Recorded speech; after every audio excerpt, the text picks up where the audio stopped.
আরে বন্ধু তোর তো টাকা পড়ে গেছে। আরে সমস্যা নাই, এই টাকা তোলা লাগবে না। কে বন্ধু? পড়ে যাওয়ার টাকা আমি তুলি না।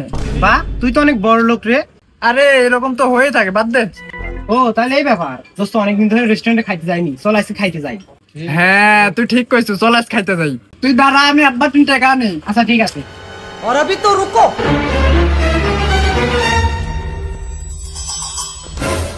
আব্বা কি হয়েছে বেটা? আব্বা আমার 500 টাকা লাগবে। বেটা আমার কাছে তো 500 টাকা নাই, এই 300 টাকা আছে। এই 300 টাকা কি তোমার হবি নি? না আব্বা, আমার এই 300 টাকা হবে না, 500 টাকা লাগবে, মানে 500 টাকা লাগবে। ও আচ্ছা, তোর 500 টাকাই লাগবে। আচ্ছা দোকানের মালিক আসুক, অন্য 200 টাকা আলি তোকে দেবো না, তুই একটু বয়।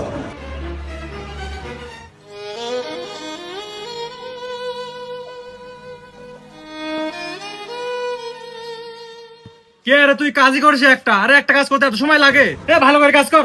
মহাজন কাজ তো করতেইছি। আরে কিসের কাজ করতেছু? একটা দরজা নিয়ে পড়ে আছু, এখানে 10টা দরজা পড়ে আছে, এগুলো কোন করবো? ভালো করে কাজ কর। আচ্ছা মহাজন ঠিক আছে। কি হয়েছে আব্বা, কি হয়েছে? বেটা তুমি যাও, আমি কাজ করতে। এই শালার কামে থেকে অকামি করে বেশি।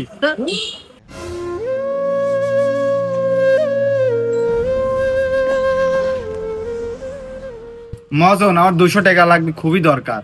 তোকে 2 দিন আগে দিলাম বেতন, আজকে আর 500 টাকা লাগবে। এই যে এতগুলো কাজ পড়েছে, কে করবি? কাজ কর, তোর টাকা দেবো। আর তুই যা শুরু করছু, এরকম করে তোর কাজ করার দরকার নাই, তুই চলে যা। আরে মহাজন আমি কাম না করলে আমার সংসার চলবে কিভাবে? আর বউ বাচ্চাদের না খায় থাকবি। এই দরজার কাজ শেষ করি, তারপর টাকা নিয়ে যাই। ঠিক আছে মহাজন, চল। শালার মানুষজন।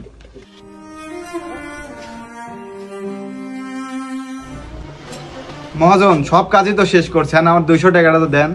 ও হেলে,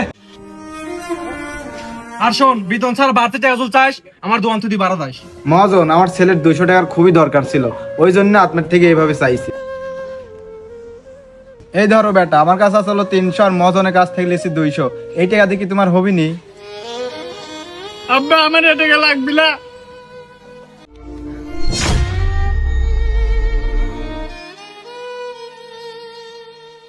আরে বন্ধু কি করিস তুই?